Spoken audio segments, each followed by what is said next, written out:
মাঝরাতে আমি ঘুমের মধ্যে অনুভব করলাম আমার ছোট্ট বোন বৃষ্টি আমার সাথে কেমন যেন অদ্ভুত আচরণ করছে। আমি তখন ঘুমে বিভোর। আমি মনে করেছিলাম হয়বা আমি স্বপ্ন দেখছি। একটু পর তার এই অদ্ভুত আচরণের কারণে আমার ঘুম ভেঙে যায়। আমি তখন দেখতে পেলাম আমার ছোট বোন বৃষ্টি আমার সাথে এক ধরনের পাগলামি করতে শুরু করেছে। আমি তো তার এই সব দেখে খুবই আশ্চর্য হই।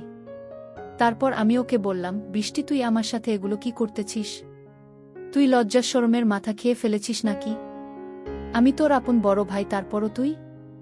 বৃষ্টি কোনো কথা না বলে তার ইচ্ছা পূরণের আশায় আরও বেশি পাগলামি করছে।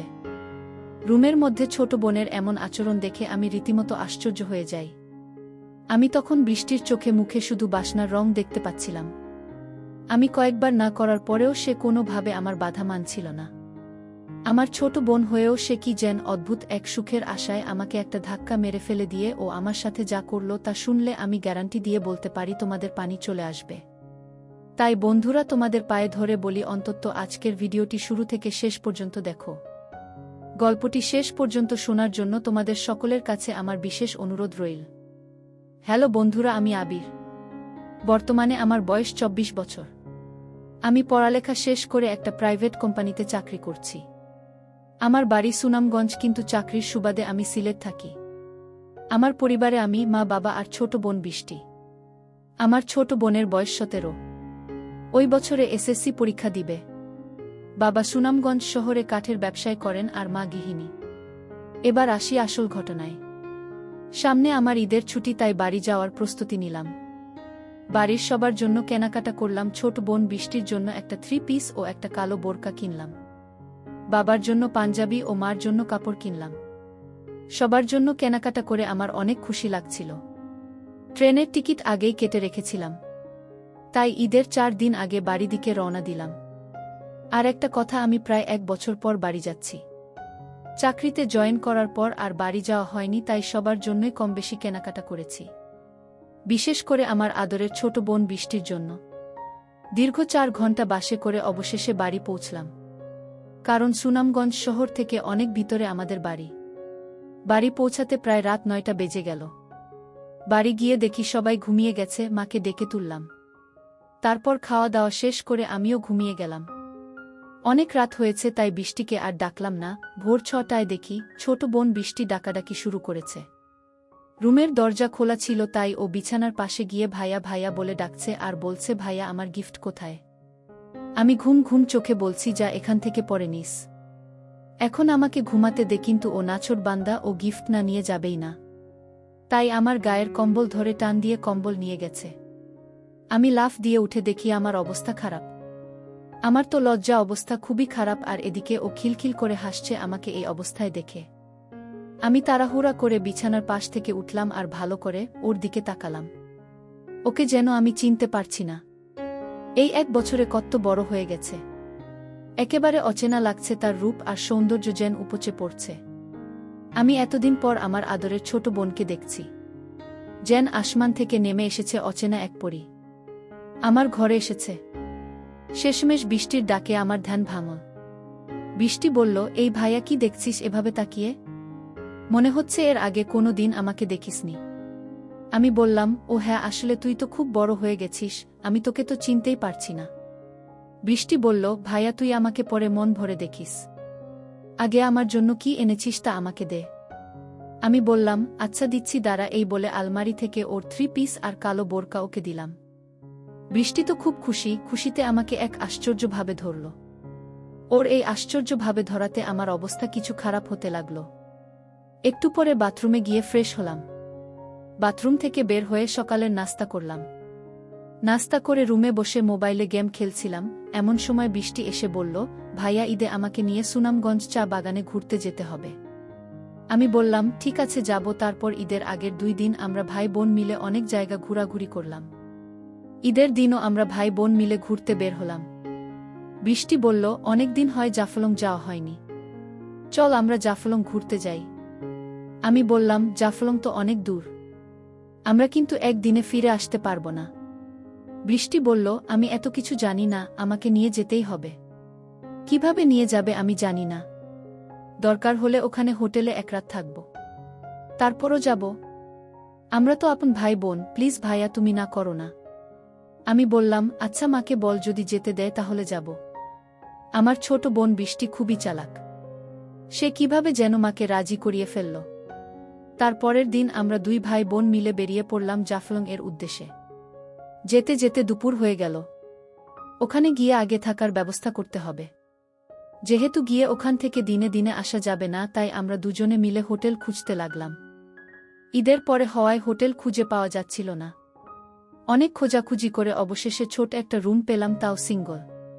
কি আর করা, ঈদের ছুটিতে সবাই ঘুরতে এসেছে, তাই সব বুকিং।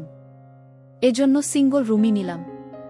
তারপর ব্যাগ গুছিয়ে কিছুক্ষণ বিশ্রাম নিয়ে বের হলাম ঘুরতে।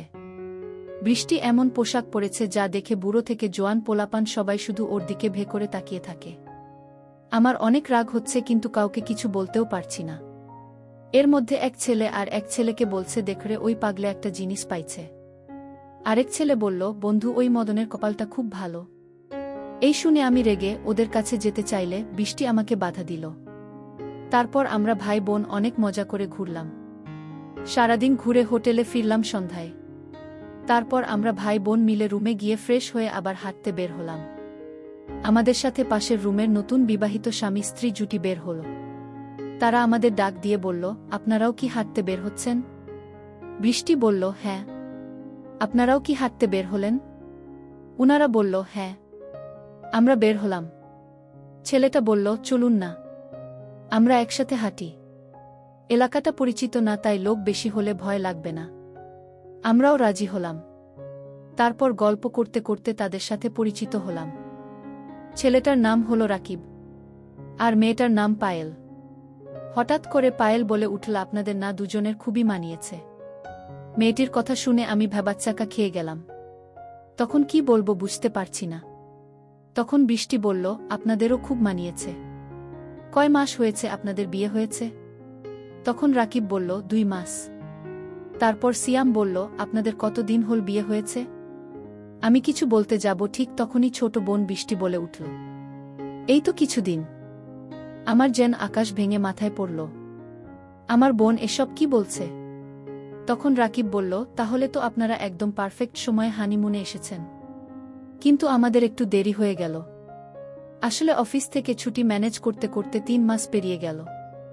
তারপরে পায়েল বলল, শুরু করল, আপনাদের কি প্রেমের বিয়ে, না অ্যারেঞ্জ ম্যারেজ? বৃষ্টি বলল, প্রেমের বিয়ে।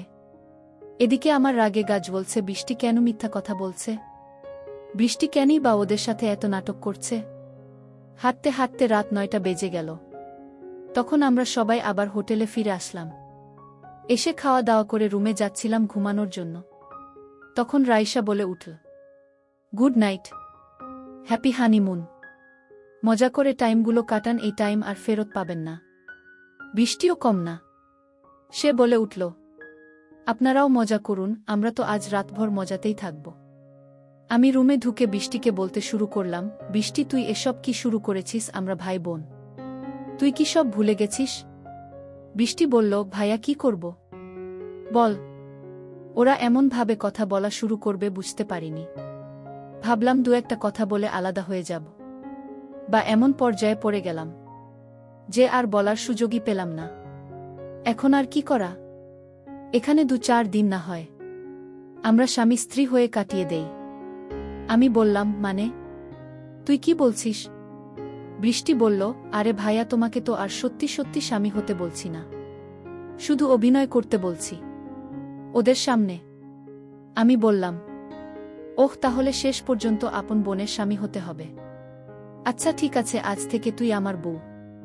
বৃষ্টি বলল, ছি ভাইয়া, তুই এগুলো কি বলছিস? আমি শুধু অভিনয় করতে বলছি, বাস্তবে হতে বলিনি।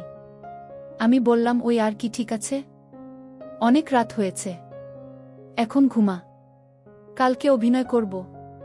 তারপর বৃষ্টি আর আমি ঘুমিয়ে গেলাম। মাঝরাতে ঘুমের মধ্যে আমি অনুভব করলাম আমার ছোট্ট বোন বৃষ্টি আমার সাথে কেমন জানি আশ্চর্য আচরণ করছে। তখন আমি গভীর ঘুমে। আমি মনে করেছিলাম হয়বা আমি স্বপ্ন দেখছি। একটু পরে তার ওই আচরণের কারণে আমার ঘুম ভেঙে যায়। তখন আমি দেখতে পেলাম আমার ছোট বোন আমার সাথে এক ধরনের পাগলামি করতে শুরু করেছে। আমি তার এই সব দেখে খুবই অবাক হলাম। তারপর আমি তাকে বললাম, বৃষ্টি, তুই আমার সাথে এসব কি করতেছিস? তুই কি লজ্জার শরমের মাথা খেয়ে ফেলেছিস নাকি? বন্ধুরা, ভিডিও মাঝখানে একটা কথা বলতে চাই। আমি তোমাদের আনন্দ দেওয়ার জন্য খুব কষ্ট করে ভিডিও বানাই। তাই তোমাদের কাছে অনুরোধ থাকবে, অবশ্যই এই ভিডিওটি দেখে একটি লাইক করবে এবং সামিয়া ব্লগ চ্যানেলটি সাবস্ক্রাইব করে পাশে থাকবেন।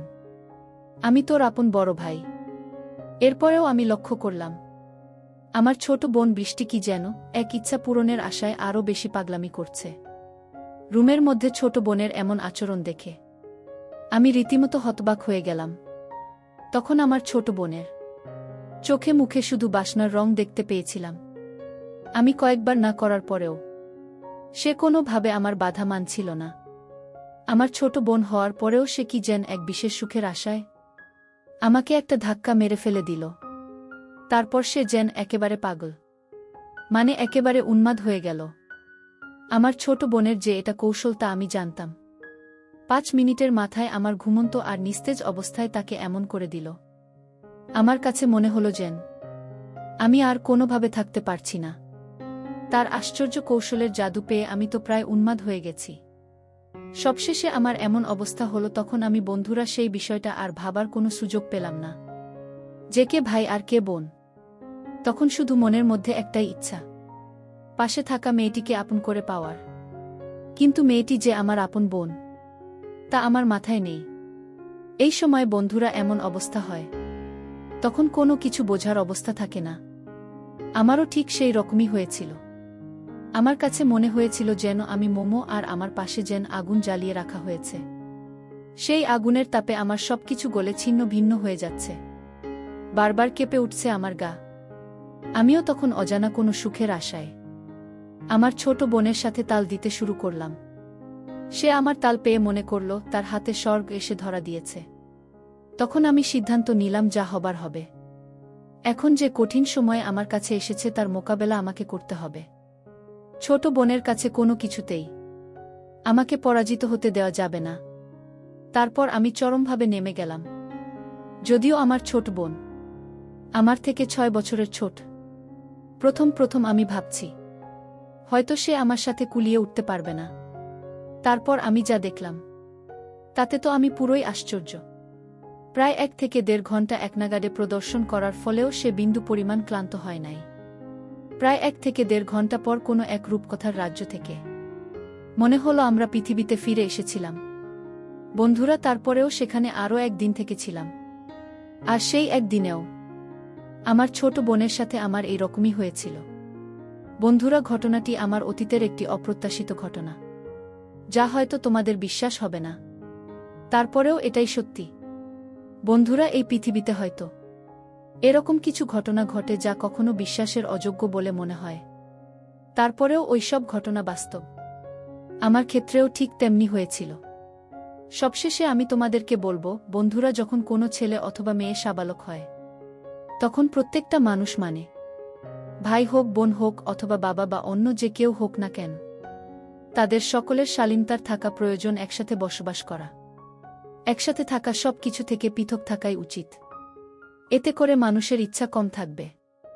তাহলে হয়তো এরকম ধরনের নিষিদ্ধ দুর্ঘটনা আমাদের সমাজে কম হবে। আর সবচেয়ে বড় কথা হচ্ছে, আমাদের সমাজে যে সমস্ত লোকেদের এরকম ধরনের মন মানসিকতা, তাদের প্রত্যেকেরই চরিত্রটা সংস্কার করা প্রয়োজন। বন্ধুরা, আজকে এই পর্যন্তই। আবারও আসব তোমাদের মধ্যে নতুন কোনো গল্প নিয়ে।